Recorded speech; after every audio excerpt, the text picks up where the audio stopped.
আমরা গ্যাসের আচরণ পড়ছিলাম ক্লাস 10। আজকে আর একটু বাকি ছিল। আমরা এর আগে যে পার্ট আমরা পড়েছিলাম সেই পার্টে PV is equal to nRT আদর্শ গ্যাস সমীকরণ, তার সঙ্গে তোমার গ্যাসের গতিতত্ত্ব কাইনেটিক থিওরি অফ গ্যাসেস, সেটা আমরা পড়ে ফেলেছি। এরপরে আর একটা যে পার্ট রয়েছে সেটা আজকে আলোচনা করব। প্রথমে টপিকস এর নাম লিখি, গ্যাসের আচরণ। ঠিক আছে,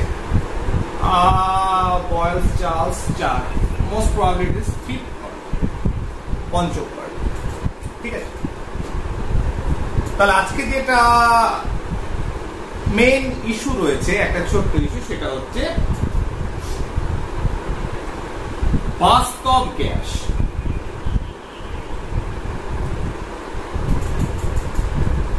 রিয়েল গ্যাস।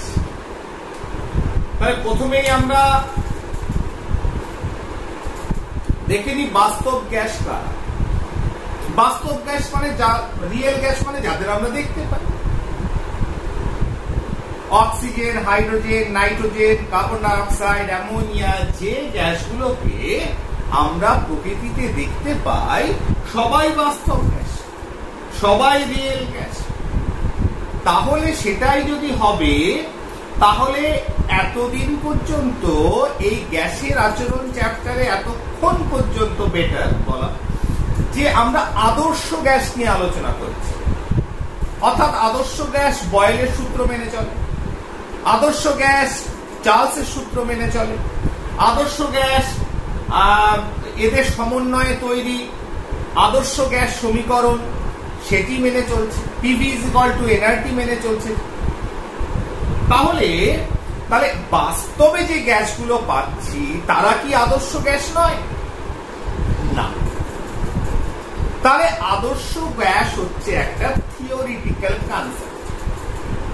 অর্থাৎ তত্ত্বগত দিক থেকে আমরা থিওরিটিক্যালি বলতে পারি যারা বয়েলের সূত্র, যারা চার্লসের সূত্র, যারা আদর্শ গ্যাস সমীকরণ PV is equal to nRT মেনে চলে, তাদের বলা হয় আদর্শ গ্যাস। কিন্তু প্রকৃতিতে যে গ্যাসগুলো দেখতে পাই সেগুলো আদর্শ গ্যাস নয়, আদর্শ গ্যাসের মতো আচরণ করে না। তারা কিসের মতো আচরণ করে? তারা বাস্তব গ্যাসের মতো আচরণ করে। ঠিক আছে, এই যে তাহলে যারা রিয়েল গ্যাস তাদের প্রপার্টি, তাদের কিছু কিছু ক্ষেত্রে ধর্মের ফারাক একটু হবে। আদর্শ গ্যাসে যেভাবে আমি কল্পনা করেছি একটা গ্যাসকে, যেভাবে আমরা অ্যানালাইজ করেছি একটা গ্যাসকে, তাহলে সেইভাবে করলে চলবে না। বাস্তব গ্যাস মানে নিশ্চয়ই তাদের কিছু ভৌত ধর্মের পরিবর্তন আমরা লক্ষ্য করি। তাহলে এটা নিয়ে কাজ করেছিলেন বিজ্ঞানী ক্যামারলি, আমারা, রেনে, অ্যান্ড্রু।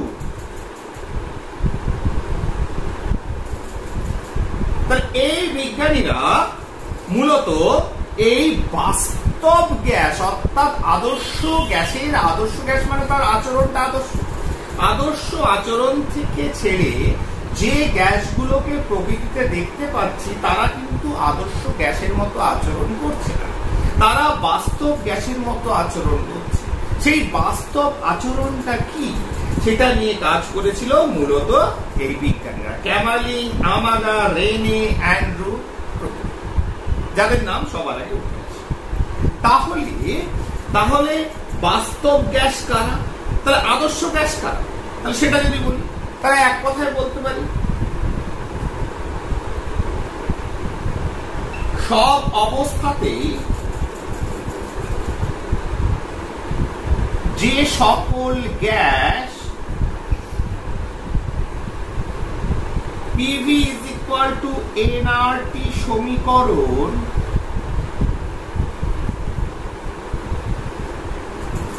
মেনে চলে তাদের বাস্তব গ্যাস বলে। তাদের কি গ্যাস বলে? তাদের বলা হয় বাস্তব গ্যাস। এই সরি, তাদের আদর্শ গ্যাস। সরি, তাহলে যারা পিভি ইকুয়াল টু এনআরটি সমীকরণ মেনে চলছে তাদের বলা হয় আদর্শ গ্যাস। তাহলে বাস্তব গ্যাস কারা? তাহলে বাস্তব গ্যাসের জায়গায় বাস্তব গ্যাস বলতে বুঝবো তাহলে যে সকল gas PV equal to nRT সমীকরণ মেনে চলে না,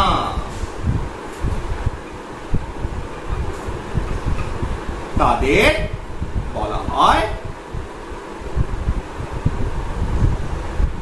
বাস্তব গ্যাস। তাহলে এখানে একটা কেন ফাঁকা রাখলাম? বলে একটা শর্তে, ঠিক আছে, একটা শর্ত ছাড়া। শর্তটা কি? নিম্ন চাপ ও উচ্চ উষ্ণতা ব্যতীত। তাহলে এটা একটা শর্ত। কম চাপ বেশি উষ্ণতা ছাড়া অন্য কোন অবস্থায় এরা এই সমীকরণ মেনে চলে। বলে স্যার হঠাৎ এই কন্ডিশনটা লিখলেন কেন? যে এই কন্ডিশনটা ছাড়া অন্য যে কোনো কন্ডিশনে এরা এই সমীকরণটা মেনে চলে না। যে সকল গ্যাস তাদের বলা হয় বাস্তব গ্যাস। আসলে চাপ যদি কমানো হয় এবং উষ্ণতা যদি বাড়ানো হয় তাহলে এই কন্ডিশনে দেখা গেছে যে গ্যাস আদর্শ গ্যাসের মতো আচরণ করে। তাহলে বাস্তব গ্যাসকেও, সকল গ্যাস নয়, বেশ কিছু গ্যাস আছে যেমন হাইড্রোজেন, হিলিয়াম, এদের খুব সহজেই আমরা কম চাপে এবং উষ্ণতা যদি বাড়ানো হয় তাহলে এরা আদর্শ গ্যাসের মতো আচরণ করে। ঠিক আছে, কি করে? আদর্শ গ্যাসের মতো আচরণ করে।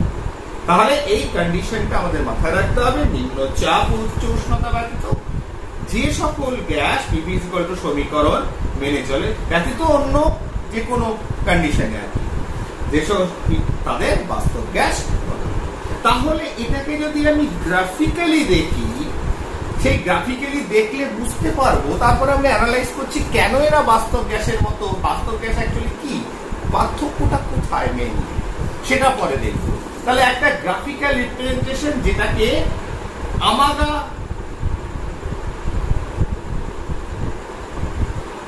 রেখা বলে। কি বলা হয়? আমাগা রেখা, অ্যামাগ্যাট কার্ভ। ঠিক আছে, সেটা কি? দেখো, একটা সমীকরণ তোমাদের নিশ্চয়ই মাথায় আছে,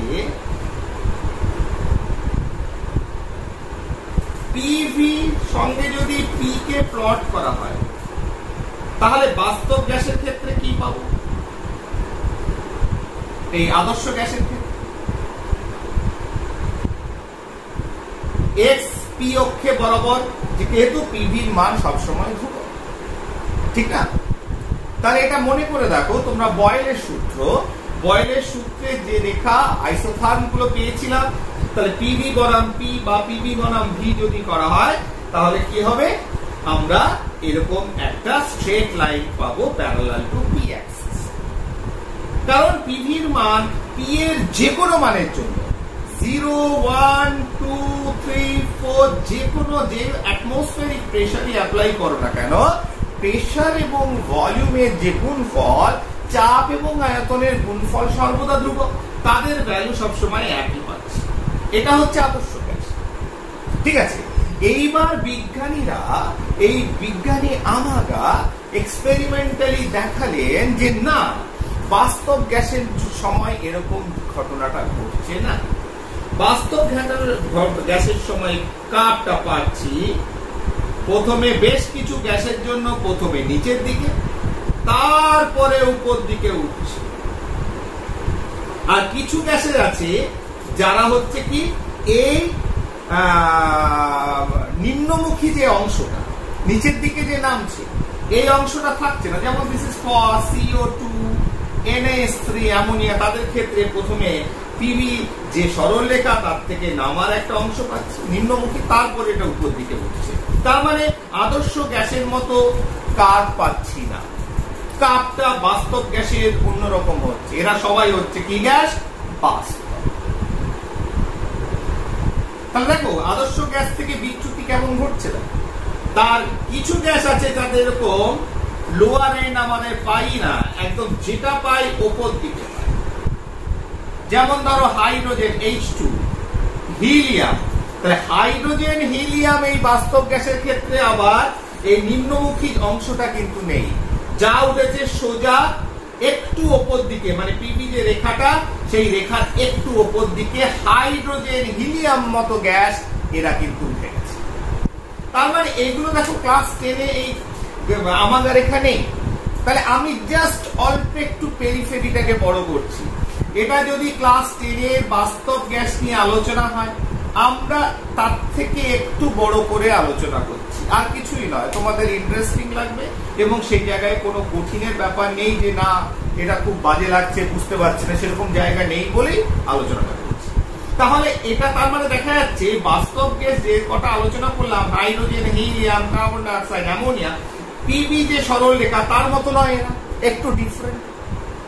তাহলে একটা জিনিস দেখো দেখিনি, আমি একটু আগে বললাম না যে যদি চাপ কম হয় এবং উষ্ণতা যদি বেশি হয়, তাহলে দেখা যায় যে বাস্তব গ্যাসগুলো আদর্শ গ্যাসের মতো আচরণ করে। তাহলে সেটাই আমরা এখান থেকেই পেয়ে যাই।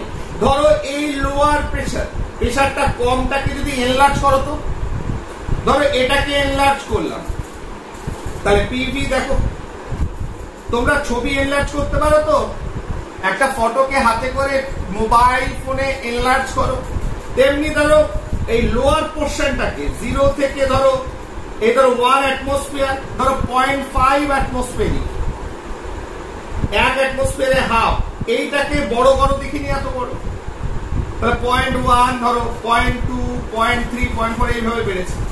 তাহলে এইটুকু পোর্শনটাকে এত বড় করো। তাহলে এইটুকু পোর্শন যদি এখান থেকে আমি কেটে নিই, তারপরে যদি এটাকে বড় করি, তাহলে গ্রাফটা কেমন দাঁড়াবে? ফর হাইড্রোজেন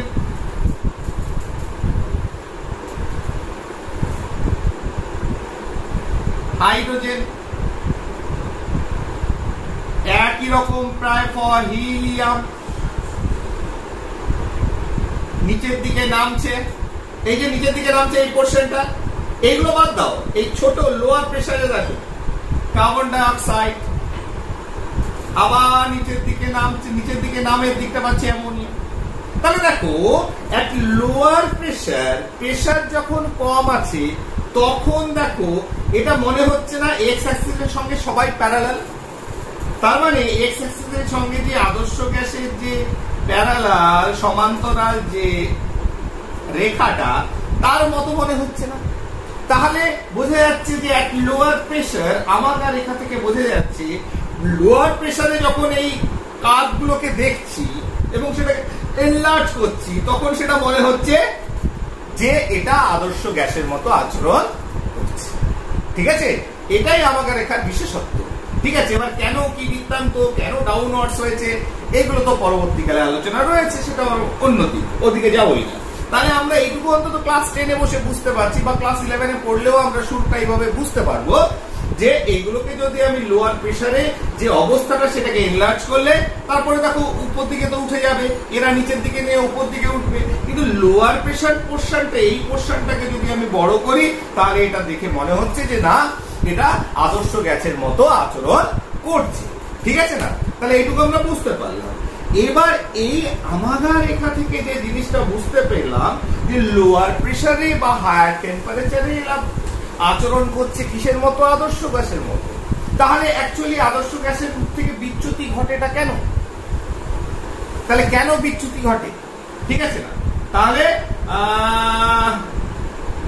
বাস্তব গ্যাসের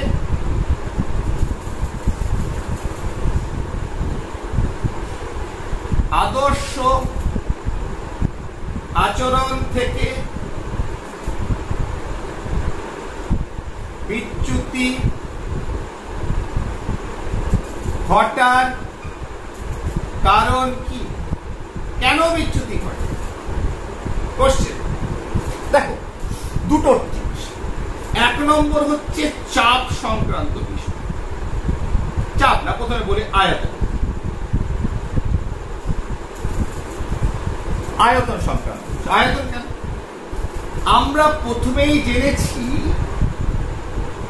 যে আদর্শ গ্যাস মানে আমরা ধরেও নিয়েছিলাম, যেটা গ্যাসের গতিতত্ত্বতেও বলেছি, যে যে আয়তন, যে পাত্রের আয়তন, সেই পাত্রের আয়তন তুলনায় গ্যাসের আয়তনগুলি নগণ্য। গ্যাসের আয়তনটা কি? নগণ্য। প্রত্যেকটি গ্যাসের আকার বা আয়তন, এই আয়তনটা হচ্ছে গ্যাসের অণুগুলোর যে ডট ডট, তাদের আয়তন হচ্ছে নগণ্য। যে পাত্রে রাখা আছে তার আয়তনের তুলনায় এই পাত্রের এর আকার নগণ্য। ফলস্বরূপ আমরা প্রত্যেকটি অণু যারা বিচরণ করছে সর্বদা সঞ্চারশীল, যাদের ভিতর কোনো আকর্ষণ বল নেই, যেটা আদর্শ গ্যাসে আমরা বলেছিলাম, ফলে তাদের এই যে ঘোরাফেরার যে ক্ষেত্র, যে ক্ষেত্রের ভেতর এরা ঘোরাফেরা করছে, তাদের সেইটাকে বলা হয়েছিল ভি, ভলিউম। তাহলে আয়তন কি? যে পাত্রে যে আধারে গ্যাসকে রাখা হয়েছে তার আয়তনই হচ্ছে গ্যাসের আয়তন। সেই আয়তনটা কি? গ্যাসের বিচরণ ক্ষেত্র, অর্থাৎ গ্যাসের অণুগুলো যে ঘুরে বেড়াচ্ছে তাদের বিচরণ ক্ষেত্র। সেখানে গ্যাসের প্রত্যেকটি অণুর আয়তনকে আমরা ধরিনি, নেগলিজেবল ভলিউম বলেছিলাম, ঠিক আছে না? তাদের ধরা হয়নি, এতটাই ক্ষুদ্র।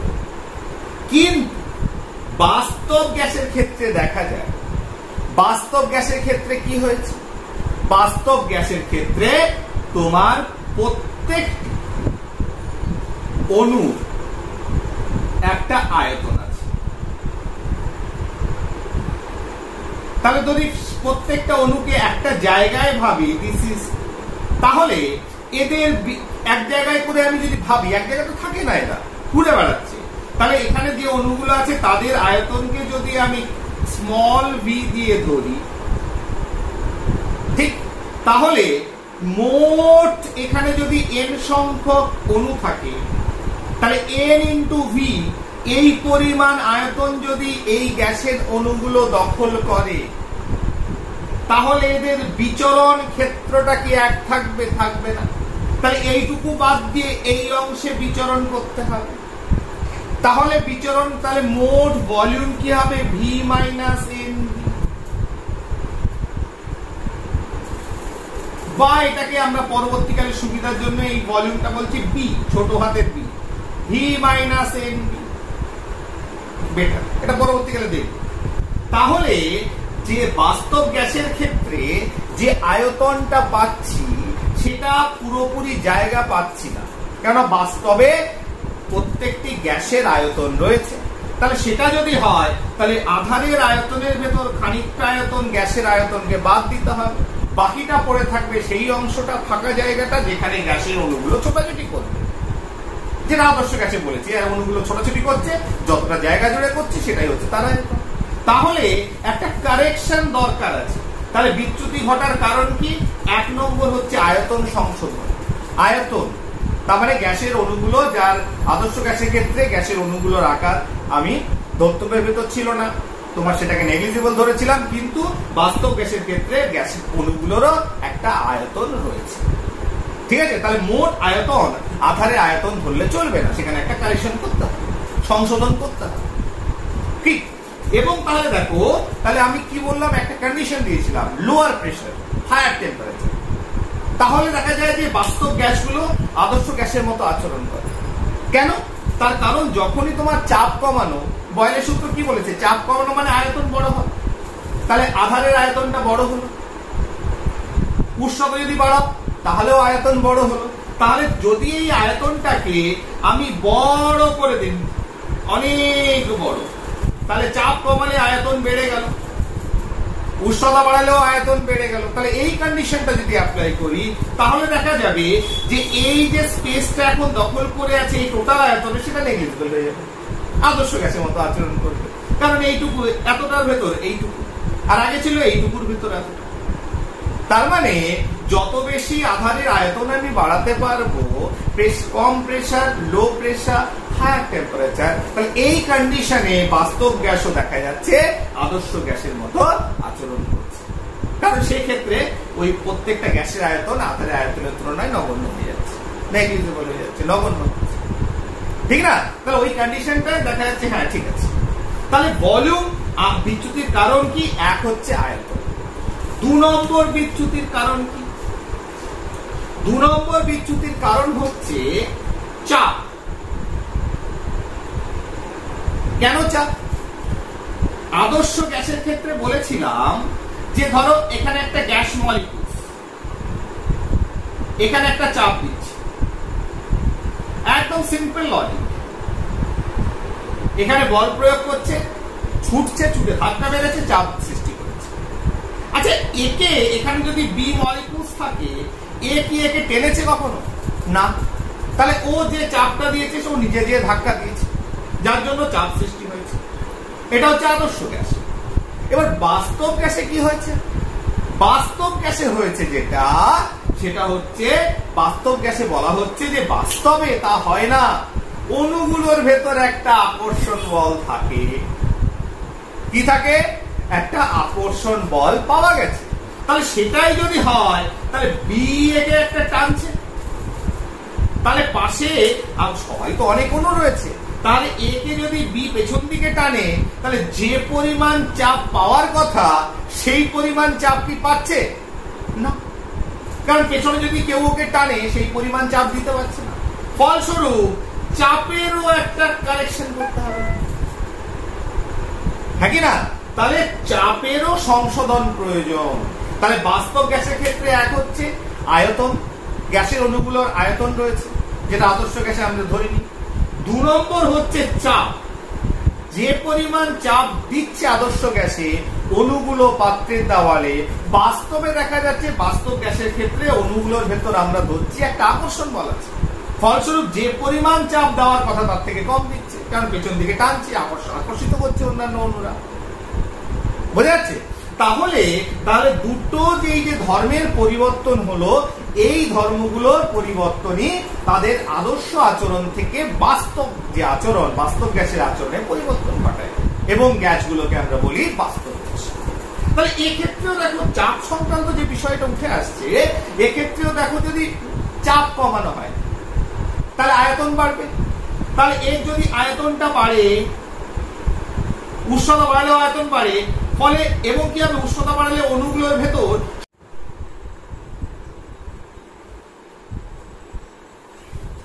সরি স্টুডেন্টস, একটু ইন্টারাপশন হয়েছে। সেটা হচ্ছে চাপ বোঝাচ্ছিলাম যে বাস্তব গ্যাসের ক্ষেত্রে যে চাপ সংক্রান্ত যে বিচ্যুতি ঘটছে আদর্শ গ্যাস থেকে, সেখানে যে আমার মেমোরিটা ফুল হয়ে গেছিল, সেই জন্য ওখানে কাট হয়ে গেছে।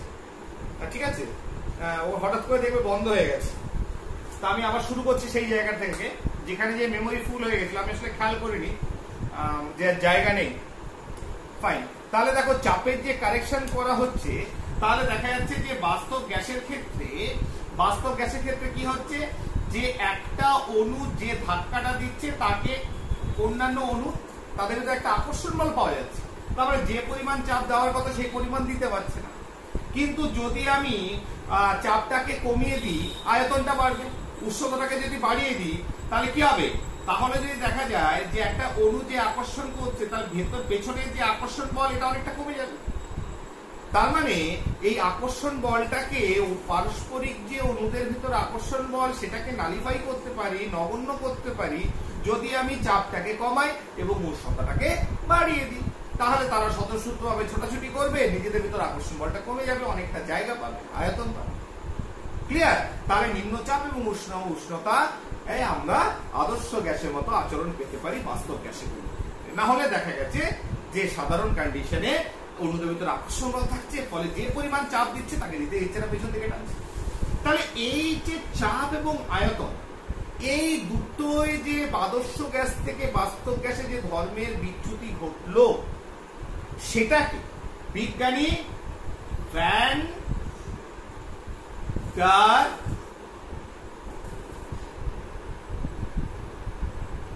ওয়ালস তার সমীকরণের মাধ্যমে প্রকাশ করেছে। ভ্যান ডার ওয়ালস সমীকরণ, ঠিক আছে। তাহলে আদর্শ গ্যাসের ক্ষেত্রে আমরা জানি PV is equal to nRT। তাহলে কারেকশনটা কোথায়? দু জায়গায়। এক নম্বর হচ্ছে ভি এর ক্ষেত্রে কারেকশন। বিজ্ঞানী ভ্যান ডার ওয়ালস ভি এর ক্ষেত্রে কি কারেকশন করলো? বললো যে পরিমাণ এই টোটাল আয়তন যদি ভি ধরো, যে আয়তনে গ্যাসের অণুগুলো ছুটে বেড়াচ্ছে, যেখানে প্রত্যেকটি গ্যাসের অণুর দেহের আয়তন নগণ্য ধরা হয়েছে, কিন্তু বাস্তবে যদি ভাবি প্রত্যেকটা গ্যাসের যে অণু তাকে যদি আমি ধরি, তাহলে সেই স্পেসটায় তো অণুগুলো ছুটে বেড়াতে পারছে না। তাহলে এই আয়তনটাকে, এই অণুগুলোর আয়তনটাকে বাদ দিতে হবে। কারেকশনটা কোথায় করতে হবে বাস্তব গ্যাসের ক্ষেত্রে? যে মোট আয়তন থেকে এই অণুগুলোর দেহ আয়তনকে বাদ দিতে হবে। তাহলে এই আয়তনটা কতটা? তুমি যদি দেখো এই আয়তনটা কতটা, সেটা যদি n মোল, তাহলে দেখো 1 মোল গ্যাসের ক্ষেত্রে আয়তন কত? অ্যাভোগাড্রো সংখ্যা n গুণিতক, এগুলোকে যদি গোলক ভাবো 4/3 পাই আর কিউ। এই হচ্ছে 1 মোল গ্যাসের ক্ষেত্রে মোট আয়তন কতটা দখল করেছে অণুগুলো। এইবার দেখো, যদি অনেকগুলো মার্বেলকে সাজিয়ে রাখো, অনেক ফাঁকা জায়গাও দখল করে নেবে, অনেকটা জায়গা নষ্ট করবে, ভেতরে ভেতরে অনেক জায়গা ফাঁকা পড়ে আছে, সেটাকে যদি ভাবি এইভাবে, তাহলে এইটা অ্যাকচুয়ালি আয়তনটা দখল করে তার 4 গুণ। যতটা আয়তন দখল করার কথা তার 4 গুণ আয়তন গ্যাসের অণুগুলো দখল করে আশেপাশে। তাহলে এই যে টার্মটা, এটাকে ধরা হলো বি, যেটাকে কো ভলিউম বলা হয়, সহ আয়তন বা কো ভলিউম বি। তাহলে n মোল গ্যাসের ক্ষেত্রে কি হবে? n মোল গ্যাসের ক্ষেত্রে এটা হবে nb। তাহলে এই যে nb টার্ম, এটা কি হলো nb। তাহলে আয়তনের একটা ভ্যান ডার ওয়াল কারেকশন করলো। তাহলে v মাইনাস nb, এটাকে বাদ দাও, এই জায়গাটাকে বাদ দাও, তাহলে বাকিটা হবে আয়তন সমান nRT। মানে একটা কারেকশন হয়ে গেছে। নেক্সট কারেকশন হচ্ছে প্রেসার কারেকশন, চাপের সংশোধন। কিরকম? বলা হলো যে বাস্তব গ্যাসের ক্ষেত্রে একটা অণু যে পরিমাণ চাপ তৈরি করে দেয়, তার পেছনে অণুটা যদি তাকে টানে, চাপটা কম পাচ্ছে। তাহলে ধরো সাপোজ হচ্ছে P হচ্ছে চাপ, যে চাপটা দিচ্ছে, আর যে টানটা দিচ্ছে সেটা হচ্ছে PA, সেটা হচ্ছে টান। তাহলে এই দুটোকে যদি আমি যোগ করি, পজিটিভ চাপ, টান নেগেটিভ, তাহলে পজিটিভ আর নেগেটিভ যোগ করলে আমি একটা রেজাল্টেন্ট কিছু একটা পাবো, হ্যাঁ কি না? তাহলে পজিটিভ যে চাপ দিচ্ছে এইদিকে দেওয়ালের গায়ে, নেগেটিভ PA যেটা টানছে অণুগুলো, এই দুটোকে যদি যোগ করি তাহলে এই কারেকশনটা হয়ে যাবে। আলটিমেট চাপ কত পেল? তাহলে এই যে PA টার্মটা যে টানছে সেটা কিসের সঙ্গে সমানুপাতিক? এই PA টার্মটা সমানুপাতিক হচ্ছে ডেনসিটি স্কয়ার। কিসের ডেনসিটি? আশেপাশে অণুর ঘনত্ব। তাহলে PA is proportional to n square by v square। v হচ্ছে আয়তন, n হচ্ছে মোল সংখ্যা।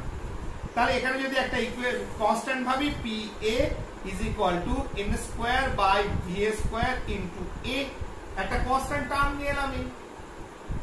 তাহলে হয়ে গেল আমার কারেকশন। তাহলে এবার P প্লাস PA যদি আমি এখানে বসাই, তাহলে P plus n square by v square into a, v minus nb is equal to nr। তাহলে এই যে ইকুয়েশনটা, এটাই হচ্ছে বাস্তব গ্যাসের জন্য ভ্যান ডার ওয়ালস সমীকরণ, van der Waals equation. Clear? তাহলে কি কালেকশন করলাম? চাপের কালেকশন সংশোধন হলো, কারণ যে পরিমাণ চাপ দিচ্ছে তার সঙ্গে একটা আকর্ষণ বল সেটাকে ধরতে হলো। আর আয়তনের ক্ষেত্রে কি কালেকশন করলাম? যেহেতু অণুগুলোর আয়তন রয়েছে তাহলে মোট আয়তনের থেকে সেই আয়তনটাকে বাদ দিলাম, সেটাই হবে তার বিচরণ ক্ষেত্র, যে ক্ষেত্রে সে ঘুরে বেড়াতে পারে। করলে আমরা একটা নতুন সমীকরণ পেলাম। কার ক্ষেত্রে? বাস্তব গ্যাসের ক্ষেত্রে। এটা আদর্শ গ্যাস, এটা বাস্তব গ্যাস। ক্লিয়ার? বোঝা গেল? যখন তুমি উষ্ণতাটাকে বাড়াবে, চাপটাকে কমাবে, তখন এই দুটো ফ্যাক্টর চলে যাবে। এই দুটো ফ্যাক্টর যখনই চলে যাবে তখনই PV = nRT এই সমীকরণে পরিণত হবে। সেই জন্যই নিম্ন চাপ এবং উচ্চ উষ্ণতায় তোমার বাস্তব গ্যাসগুলো কিসের মতো আচরণ করে? আদর্শ গ্যাসের মতো আচরণ। ক্লিয়ার? তাহলে এইটুকু তোমার মেমোরিটা আমি খেয়াল করিনি, জায়গা ভর্তি হয়ে গেছে, ভিডিও বন্ধ হয়ে গেছে, রেকর্ডিং। ঠিক আছে, হঠাৎ করে দেখি আমি অ্যাড করতে পারছি কিনা ওই পোর্শনের সঙ্গে এই পোর্শনটা যেটুকু বললাম। আচ্ছা, এবার যদি হঠাৎ করে দেয় যে আদর্শ গ্যাস এবং বাস্তব গ্যাসের ভিতর পার্থক্য লেখো, পারবে? সোজা যা যা এখানে তথ্য দিলাম সেখান থেকে তোমাকে লিখতে হবে, ঠিক আছে না? তাহলে আদর্শ গ্যাস এবং বাস্তব গ্যাসের ভিতর পার্থক্য।